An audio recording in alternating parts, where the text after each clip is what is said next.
ને અત્યારે આ કમોસમી વરસાદ પડ્યો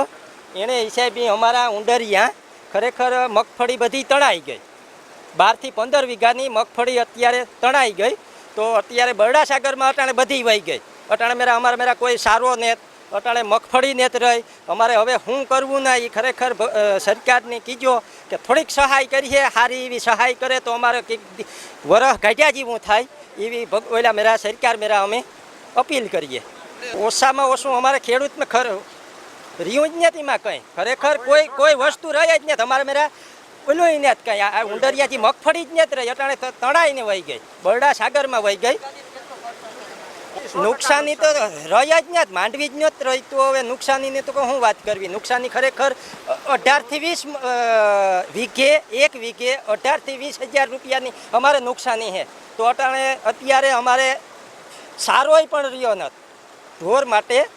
સારોય નથી રહ્યો તો અમારે શું કરવું અત્યારે હવે એમાં કોઈ સર્વે કરવાનો તો કોઈ પ્રશ્ન રહ્યો જ નથી હવે ક્યાં સર્વે કર્યો આમાં સર્વે ક્યાં કર્યો મગફળી જ નથી રહી ખેતરમાં તો હવે શું કરવું હા લાઈવ છે જ અત્યારે લાઈવ અત્યારે અમારા આ જ માપડું ખેતર છે આ મગફળી આમાં રહી જ નથી અત્યારે તો આ જ ગઈ જ છે બધી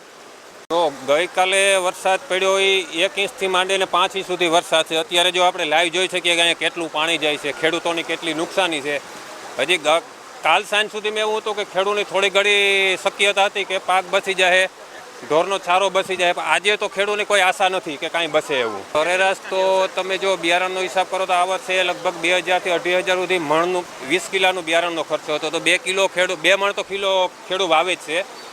તો મારા અંદાજિત પ્રમાણે ખેડૂતને છે ને 15 થી 20,000નો તો વીઘે ખર્ચો થઈ ગયો છે તો અત્યારે તમે જોવા જાઓ તો ખેડૂતને શું બચ્યું એક તો મજૂર નહોતા મળતા એને લીધે ખેડૂતની મગફળી બગડી ગઈ એક તો મગફળી પાકી નહોતી એટલે ખેડૂતને પાડવામાં લેટ કરી એને લીધે બગાડ મોટો થયો છે તો આજે રાત્રે જે વરસાદ પડ્યો તો તમે એમાં જોવ તો મારું એવું માનવું છે કે 100% નુકસાની છે ખેડૂતને જો એક તો પૂરેપૂરી જે લોન ઉપાડેલી ખેડૂતની છે એ તો માફ કરવી જોઈએ બીજી નંબરમાં કે કાલે સરકારે જાહેરાત કરી કે ફોટા પાડીને બધાને રાખવા તો હવે આમાં ફોટા પાડ્યા જેવું શું આજે રહ્યું છે આજે તો ડાયરેક્ટ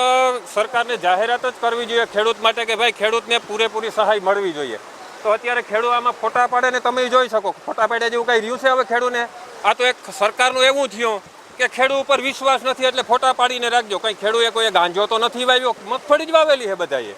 તો ફોટો પાડવાની કોઈ આમાં સંભાવના તો છે જ નહીં અત્યારે સરકારને જાહેરાત જ કરવી જોઈએ કે ભાઈ ખેડૂતને 100% નુકસાની છે ને 100% વળતર મળવી